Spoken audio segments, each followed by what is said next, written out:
繁華街のネオンライトを背にして、剥がれたコンクリートの漆喰が散乱する階段を下った先は、まるで海の底のようだ。海底に差し込む青色の光が、天井のライトから一枚板のカウンターテーブルに差している以外、光を迎える窓すらも見当たらない。中東系の彫りの深い顔立ちの男は、無造作に数枚の紙を取り出し、白色の物体に見えるようにテーブルに並べた。白い物体はその紙をまじまじと見つめた後、2枚を手に取り、にんまりと笑った。ああ、その2人ね。いいと思うよ。感受性高すぎでコミュニケーションベタすぎる独身女子と、悩みを人に言わないタイプの頑固な主婦。コミュニケーションの技術はコミュニケーションに悩む人にしか得られないのだ。それに人に言えない悩みを解決するのが僕の仕事なのだ。今回はやりがいがありそうなのだ。そう言って白い物体は手元のグラスを持ち上げ、静かに口をつけた。握られたグラスはその握る手からの温度を感じていないかのように見える。人間って大変な生き物だね。言葉を作ったのに言葉で悩んでるよ。しかも言葉作ったのに言葉使えてない人ほんと多いよ。最近では言葉で死ぬ人までいるよ。男はわずかに肩をすくめながら悲しげに目を伏せた。お化け、今回は何を教えるつもりなの？お化けと呼ばれた白い物体は数秒の間を置いて口を開いた。お悩みの質にもよるのだ。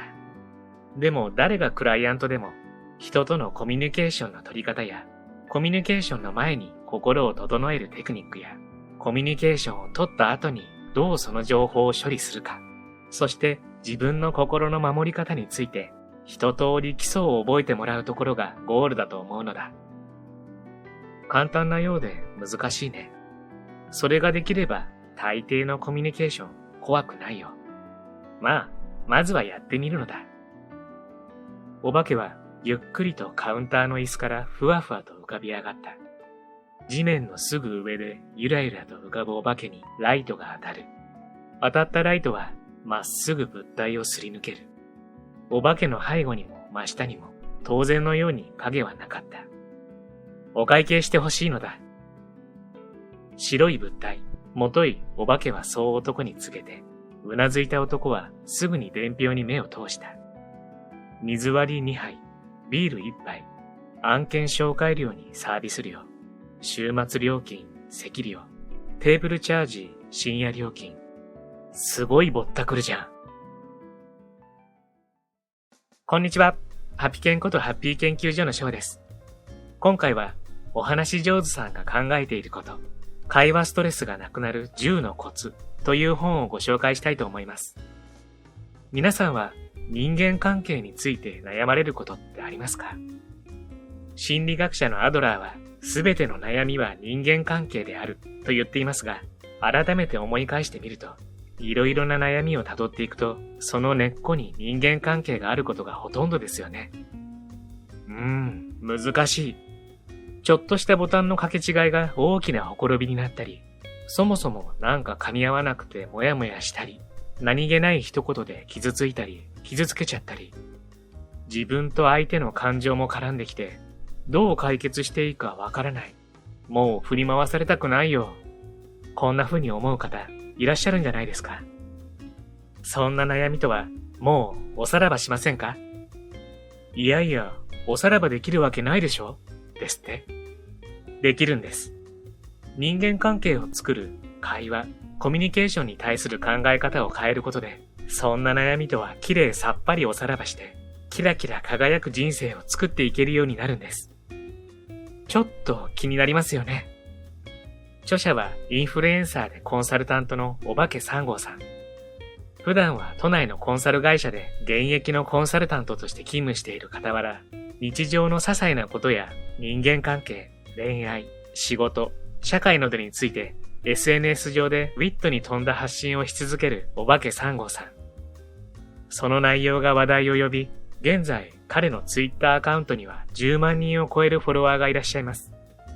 そんなおばけ3号さんが相手にしっかり正確に気持ちを届け、素敵な人間関係を作るための方法をストーリーに乗せて教えてくれるのが本書なんです。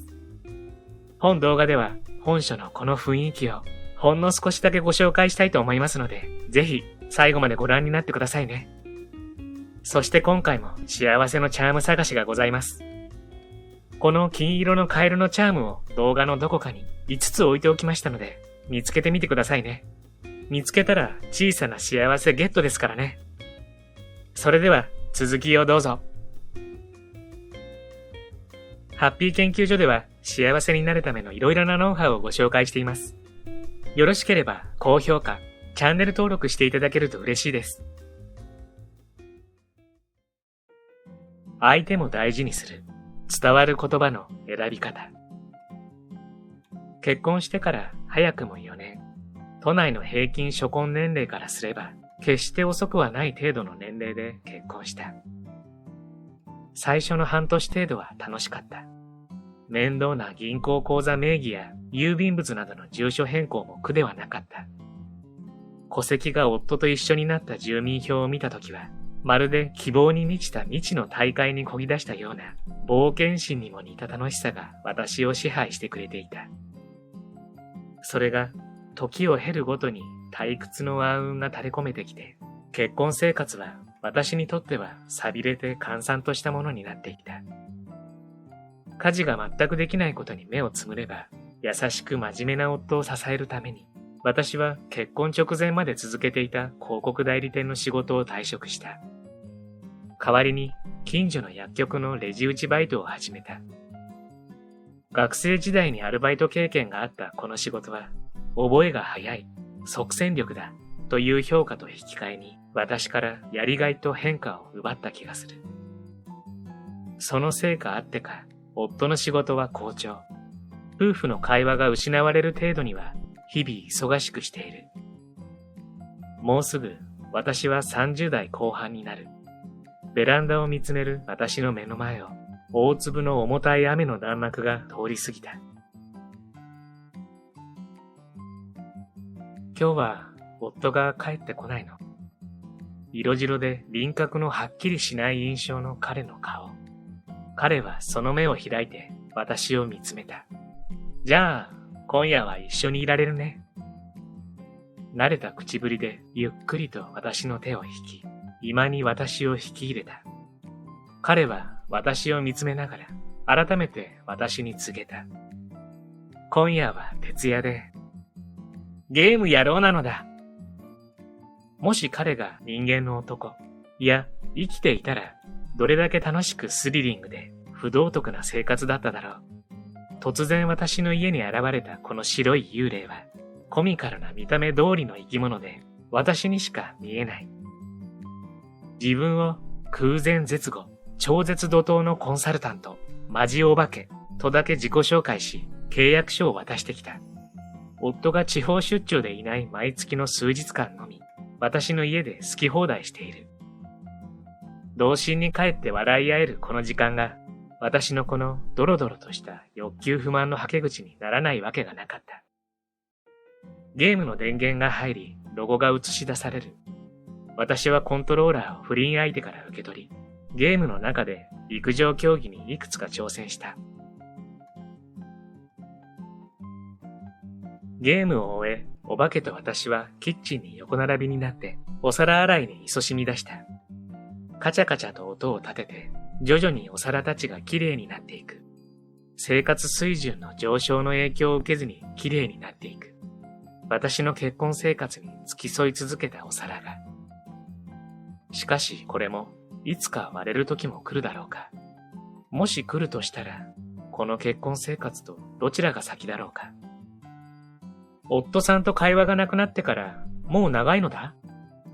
私はお化けの隣で皿を拭いていたが、不意をつかれたその一言に驚いて、お化けの顔をまじまじと見てしまった。なのだ？確認を求めるお化けが私に微笑みかける。そうだね。でもなんでわかったの？お化けは夫に会ったこともないのに。私が不思議がって尋ねると、お化けは私に告げた。いつも夫さんの話をお化けにするとき、ユミは多分とか昔って話し始めるのだ。前提が推測か過去なのだ。夫婦なのに行き交う情報が少ないから多分って言葉が出てきて、最近特段新しい話題がないから時間軸が昔の話しか出てこないのだ。初めてお化けが夫について言及してきただけでなく、すべて見透かされてしまったことに驚きしかなかった。しかし、日常に退屈は覚えても、あくまで私は彼の仕事を応援している。だから、この全く会話のない夫婦関係にも異論を唱えてこなかった。ここで私がこの会話のない関係に異論や不服を唱えれば、間違いなく解決策のない泥沼が待ち受けてるだろう。その沼にお互いの身を浸すようなことはしたくない。だってお互い自分のすべきことをしているだけで何も悪いことはしていないのだから。ここまで分かっていて、それでも、夫が新しい話題を自分に振ってくれず、会話がない毎日は悲しかった。つまらない人なの。新しい話題とか出せないんだよ、あの人。私は少しだけ可愛こぶるように拗ねたふりをして、おどけてみせた。しかし、その半分本音、半分冗談のセリフについて、想像をはるかに超える質量の返答が私を待っていた。このままだと、ずっとこれが続くのだ。ユミが問題視したくないだけで、立派にユミを苦しめているのだ。だって一人で食べるのに複数のおかずや取り分けが前提で見た目も綺麗なサラダなんて面倒なもの普通作らないのだ。きっと声に出さずとも何かしらの反応や称賛のコミュニケーションが欲しいって気持ちの表れなのだ。自分が無意識に出す心のサインを無視してはいけないのだ。鋭利な言葉は私の体を氷結した弾丸のように冷たく貫いた。お化けがこの迷路の出口を教えてやらんでもないのだ。お化けは空前絶後、超絶怒涛のコンサルタントなのだ。ただし、お供え物次第なのだ。カップルや夫婦には、パートナーに対して飽きや慣れを感じてしまう倦怠期と呼ばれる状態が必ず来るのだ。それ自体は特に問題じゃないのだ。ある程度時間を重ねると、人間はコミュニケーションを取らなくても意思疎通が図れるようになるから、ある意味では関係が成熟した証明だという解釈もできるのだ。なるほど。プラスに取るとそうか。そしてその結果がこんな後味の悪い状況なのか。でも、コミュニケーションの目的は意思疎通だけではないのだ。特に男女や夫婦間であれば、絆や愛情の確認も大事な目的だと思うのだ。でも、往々にして男性側はそれを忘れやすいのだ。特に男性は居心地が良くなると口数が少なくなる妙な生き物なのだ。それはなんとなく予想がついていた。男というものは事後や関係が進むと決まって黙ってそばにいるだけの高慢な猫のような性格になるのを十数年の経験から感じていた。ここで大事なのは会話テーマのステージチェンジなのだ。今ユミは夫婦に何があればこの問題が解決すると思うのだ。話題かな。話せる話題が欲しい。そもそも話すことないんだもん。よーしよしよし。そうなのだ。話題なのだ。でも話題がいきなりそこら辺に転がってたりはしないのだ。常に何かしらの事件や人、イベントなど物事があって初めてそれが話題になるのだ。つまり足りないのは話題じゃないのだ。足りないのは話せるだけの興味や関心、思い出や意見を捻出できる事件やイベントなのだ。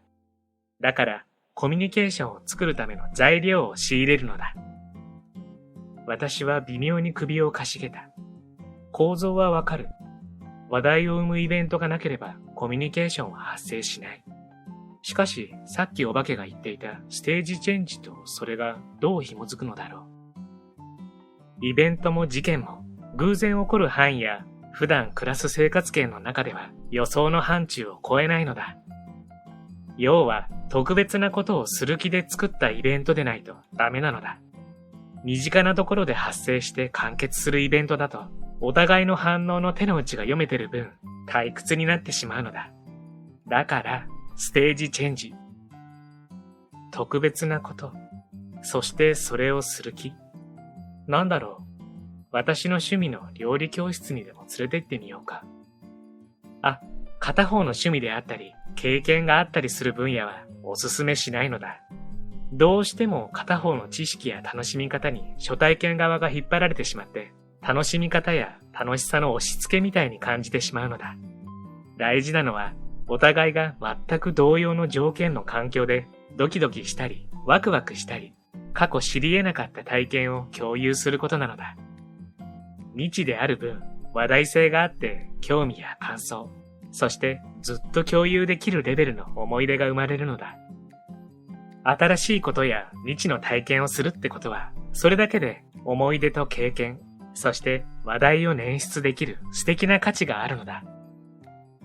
確かに私の得意な料理分野に夫を引き込んだら、私が教えることが多くなり、ただの家事レッスンになってしまうかもしれない。私にとっても料理に慣れている分、夫以上にドキドキや新たな興味は生まれない予想がつく。もちろん、大げさな体験でなくても、単純に普段しないことを意図的にするってのもいいのだ。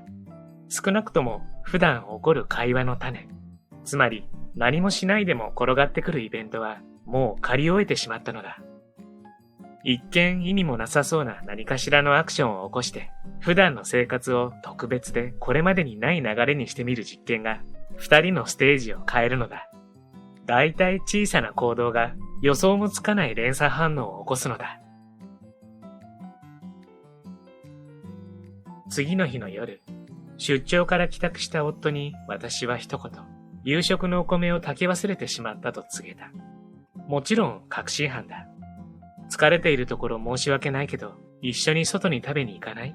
と提案する。わかった。じゃあ、今行こう。